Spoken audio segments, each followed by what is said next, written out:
We faced those icy fucks, looked right into their blue eyes.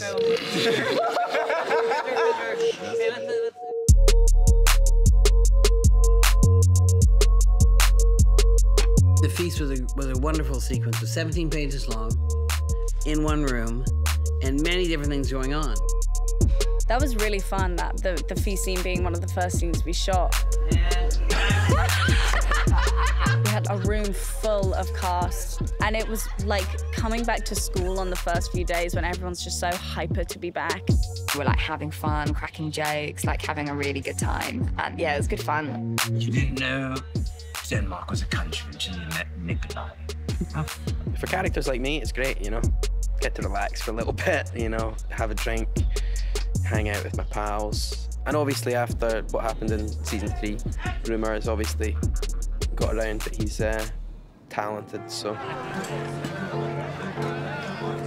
Yeah, there's that. It's holiday time for Pod. Of course, it's horrible that so many people has died, but still, the show must go on. Life must go on. You have to celebrate it somehow. So the only way is to get very drunk and to have a lot of fun. To Arya Stark, the hero of Winterfell. That feast scene in episode 4 that was a bitch. That was a bitch to plot out. It was a real bitch to shoot. And it's because so much of the scene, like a lot of, I think, the best scenes on Game of Thrones are about what's not being said. If you turn off the sound on that scene, the hope would be that you're really following all of the emotional arcs through the looks that all of the characters are giving to each other. And that's very difficult to pull off. And it takes a director of precision like David Nutter. It takes actors of extraordinary intelligence and empathy and patience. And it takes writers like David and Dan who can really structure it. That was a fun sequence. We had to catch all these, you looking at him, looking at you, but you're not seeing me look at him, looking at you. And a lot of glances, and that happens at parties. I had to do this in a way that everything's connected, but also everything's not connected. So it's all about a question where you put people, and I set it up.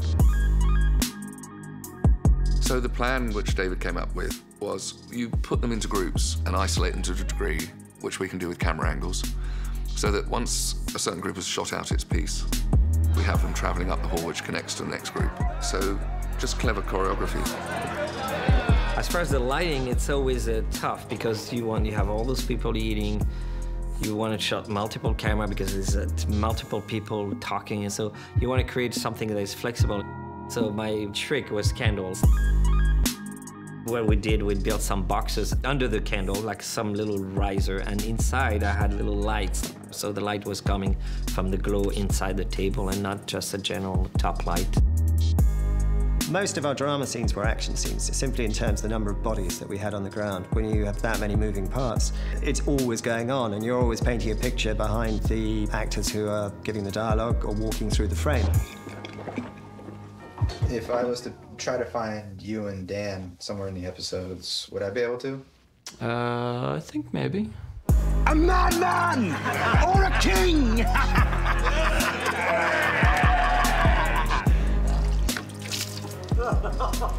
Oh. Cut. Please take the juice out of this cup. Leave it in there, leave it in, it's good. We're there. Well hidden. Well hidden? Yeah, giant beard. I was concerned we were going to ruin that, but I don't think we did. Yeah, let's give some notes to the director. We're day at Wildling University.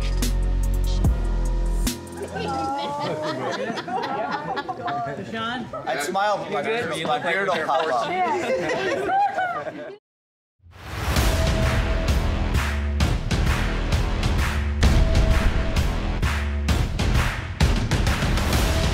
The funeral pyres were a big undertaking for us. They were wood construction over a metal frame, that being because Sam Conway, special effects, had to have burn rigs inside all of these pyres to be able to burn them at varying rates. The hero's lying down. We did a process of toughened glass and bulletproof plastic underneath. And then the hero would go in and put a torch underneath the actor, and then you'd see, beneath them, you'd see the flames spread. There would be flame reacting around the sides of them, but not actually touching them. But because you're seeing the flame through glass, to all intents and purposes, you're seeing flame, which is really extraordinary. Once we'd finished with the real people in the funeral pyres, they were switched out by the props department for burning bodies, chicken wire bodies that were costumed, because we were actually setting fire to the funeral pyres for real. It was a huge burn in terms of fire. So we had fire support, medical support, and that was the classic, biggest, widest shot of Winterfell with the hugest effect in the front of it. What I remember is that it was incredibly hard to put out, which I did say it would be very difficult to put out. It gets very hot, and everyone has to move back because they feel the flames. I knew the shot was over when I saw Bran running past me. I was like, well, that's got to be over if Bran started to walk again.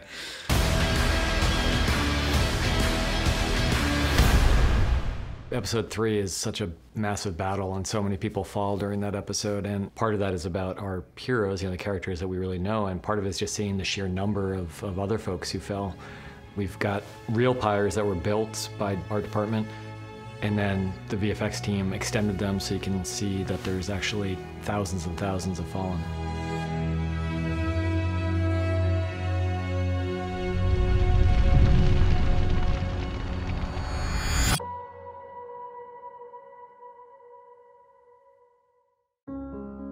So what was important with respect to the funeral in episode 4 was the fact that I wanted to make sure that there was some big scopy stuff that was important, but also there were some really intimate moments between the characters that I didn't want to lose.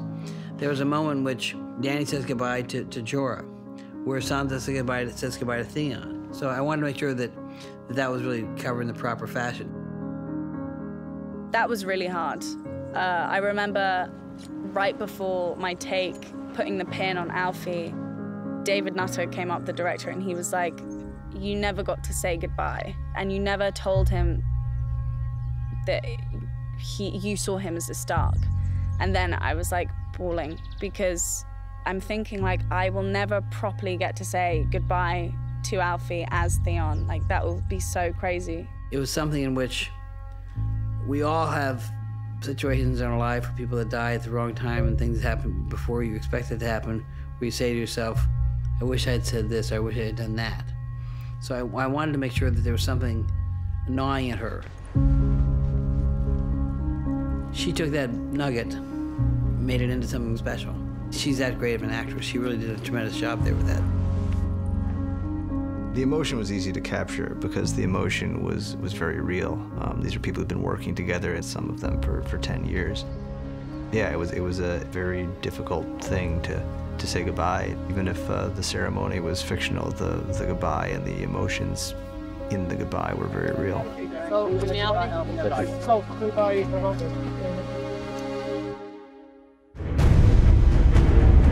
The new Scorpion this year is phenomenal. I think with Dave and Dan, they just wanted to scale everything up. Everything had to be better and bolder for this year. I was hoping to use the same one again, thinking, well, it was great last year. I mean, what could we possibly, what more could you want?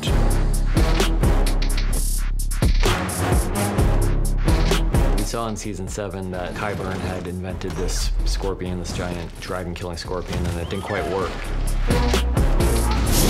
So Qyburn went back to the drawing board and he made even larger, more powerful scorpions. What we need to create this one is make it bigger, stronger, a bit more dynamic. It's 65% bigger than we did previously on season 7. Euron has added a few little touches for himself.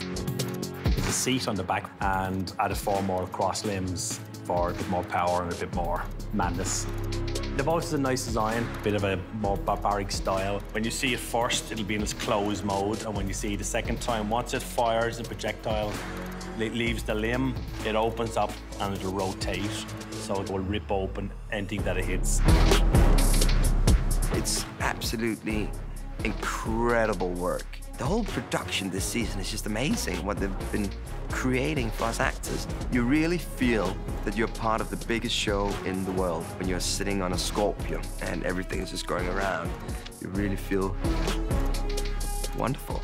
We have Euron sitting on the seat. He's in the back. He's like king of the castle, being swung around by 4 brutes. So these guys are lifting him up and down, doing the trajectory left and right.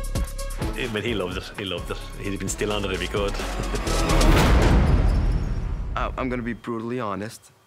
I've talked to my wife about it, because you have to talk to someone, right? And I've mentioned to my wife, how awesome is it that I kill a dragon? And I kill it with a scorpion. Episode 4 has this little thing called Rhaegal's death. And his demise is some of the gnarliest looking animation I've ever seen. Weta did an amazing job putting that together.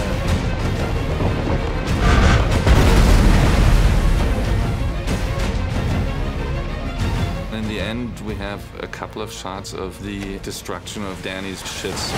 So again, we kind of are in a completely digital scenarios to show how these bolts up close puncture into the ship and tear it apart.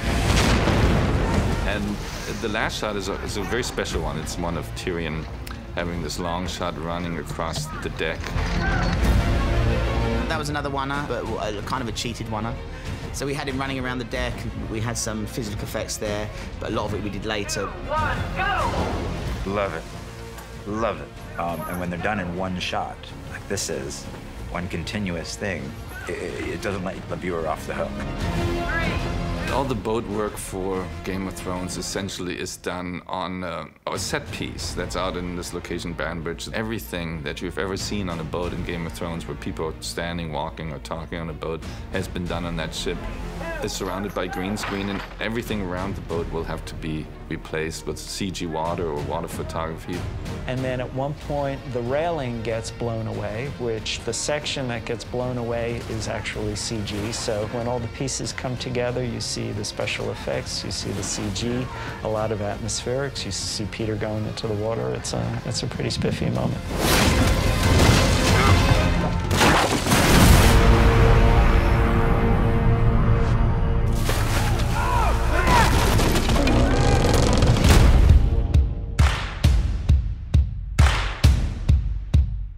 King's Landing, City Wall and Gates. We sort of saw this as a sort of fortification around the whole of King's Landing. And loosely based around the walls of Dubrovnik, which have a particular sort of style to stonework, which we were trying to hint at. By the time the platforms are on, we're looking not far off, about 57 feet, 56, 57 feet to the top of the platforms. The towers are 49 feet high, the wall's about 200 foot long. The King's Landing parlay, the challenge is the size of the set. So we quickly decided and convinced everybody that most of the close-up work would be done on a separate set piece that would be built on the ground, right on the ground, and would put them probably at about 8 feet up. So you're able to talk to the actor, bring the camera in a proper, reasonable level to be able to achieve all the shots we had. Stand down. But it's a little bit of a, Hollywood magic.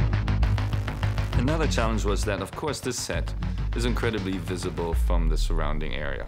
And the big concern, of course, for this season, more than ever, was the secrecy of the plot. In other words, we wouldn't want to give away that Missandei is going to be executed. So having her stand up there, 40 feet high, there was no way to hide that.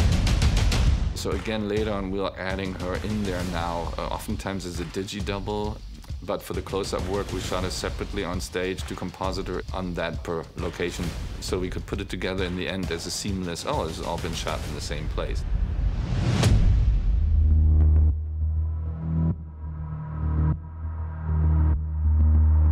When I read that, it made sense to me immediately. I was like, why is she ever going to do something when someone tells her to do it? She's not going to go, okay. She's going to think, fuck you.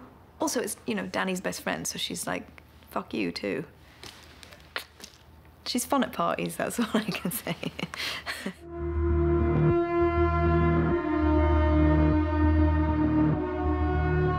The parley is a Hail Mary pass from Tyrion. He's hoping that maybe if he brings up Cersei's child, he can talk some kind of sense into Cersei. Tyrion talks to his sister in a way that you think that she may actually listen to him for a change. She may listen to her heart and listen to what he has to say and understand it. You've always loved your children. More than yourself. So I wanted Eva just to hang out there just long enough to have it so that you would think that she may change. But she's got this look on her face where it's just like, that's just who I am. I can't help it. And Lena's a tremendous actress, and that played out beautifully. Bravo marker. There's such a kind of basic kid in her still. So I think she sees him in the moment asking her to do something for him. I beg you, if not for yourself, then for your child. And she can't do what he said. She cannot. It's like a kid and she can't do what he tells her to do, because that would be surrendering.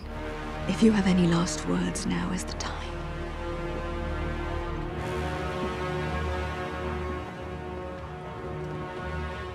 To play that despair, but also that fight and finding that duality in that moment, it was quite challenging. But David Nutter, who's wonderful, was really great and supportive, and was really good at helping support me in that scene. It's sad. It's a sad moment for her because to have liberation and then have it just taken from her. It's heartbreaking. Dracarys!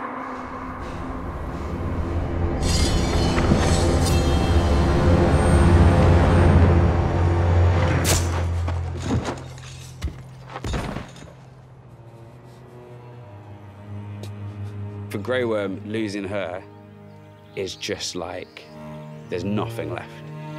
There's just nothing. He has nothing left now. She has taught him how to be a human being. Like, her and Danny have nurtured him into being human, and then it's just taken away. And the final shot of Danny walking away, we knew it would be the last shot. It wasn't any question of how we were going to go out of the episode, so it was really a question of how Amelia would convey kind of almost unimaginable sense of anger and rage and vengeance while walking towards the camera and past the camera without saying a word. But I would say she did it.